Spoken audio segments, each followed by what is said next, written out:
Tiga bulan, 3 kasus mutilasi terjadi. 29 Desember 2022, warga Kampung Buaran, Desa Lambang Sari, Tambun Selatan, Kabupaten Bekasi, geger setelah polisi menemukan potongan tubuh manusia di sebuah kamar kontrakan. Korbannya adalah perempuan bernama Angela, dengan pelaku seorang pria bernama Eki yang sebelumnya dilaporkan hilang oleh istri sendiri. Dari hasil penyelidikan polisi, motif Eki membunuh adalah terdesak diminta menikahi korban dan ingin menguasai harta korban. 15 Maret 2023, warga desa Singabansa, Tenjo, Kabupaten Bogor terkejut melihat jasad manusia tanpa kaki dan kepala di dalam sebuah koper merah di pinggir jalan.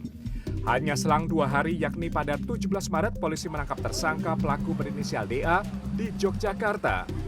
Dari hasil pemeriksaan polisi, tersangka DA memiliki hubungan asmara sejenis dengan korban berinisial R dan tinggal bersama di sebuah apartemen di Kota Tangerang.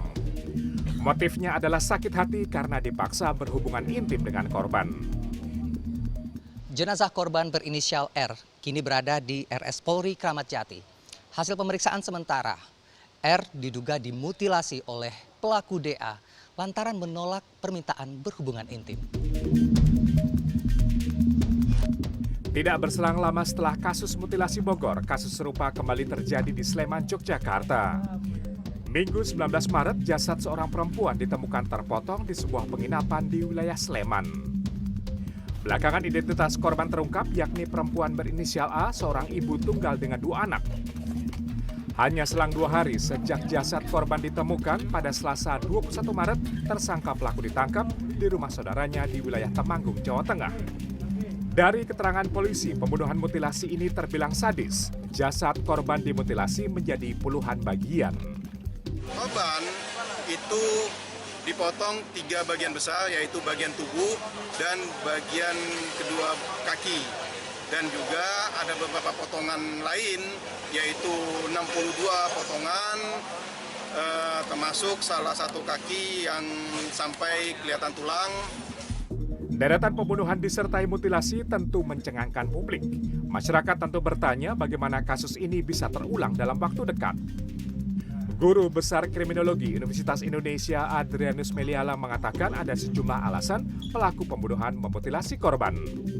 Salah satunya adalah ingin menghilangkan identitas korban agar aksi kejahatannya tidak terungkap. Namun, mengapa para pelaku menempuh cara mutilasi? Adrianus menyebut ada perbuatan mencontoh dalam tindak kejahatan. Pemberitaan misalnya dengan cara tidak memberitakan secara teknis bagaimana mutilasi terjadi, ya, mana bagian yang dipotong, ya, lalu dengan apa, demikian juga menghasilkan irisan di mana, itu kan sudah terlalu teknis dan saya kira nggak ada yang dikejar ya dengan pemberitaan sedalam itu, selain daripada nanti bisa menjadi satu imajinasi bagi orang-orang berikut yang untuk melakukan hal yang kurang lebih sama, begitu. Menambahkan, kriminolog Universitas Padjadjaran Unpad menyebut para pelaku pembunuhan mutilasi biasanya adalah orang yang dekat dengan korban. Karena kedekatan inilah yang membuat pelaku panik sehingga menempuh cara mutilasi untuk menghilangkan jejak kejahatannya. Tanya apakah dasarnya karena motifnya karena ekonomi misalnya, ataukah karena kekuasaan, ataukah karena percintaan dan hubungan sosial lainnya. Nah, di kita kebanyakan sih berkaitan dengan masalah yang hubungan sosial, ya, rasa benci, dendam dan segala macamnya. Ekonomi ada, yang terakhir juga ada, ya. Meski para pelaku pembunuhan mutilasi ingin menghilangkan jejak kejahatan mereka, tidak ada kejahatan yang sempurna. Ini juga terbukti di antara kasus yang ada. Polisi tidak membutuhkan waktu lama untuk mengungkap pelaku, terlebih para pelaku pembunuhan mutilasi adalah orang terdekat. Tim Liputan CNN Indonesia.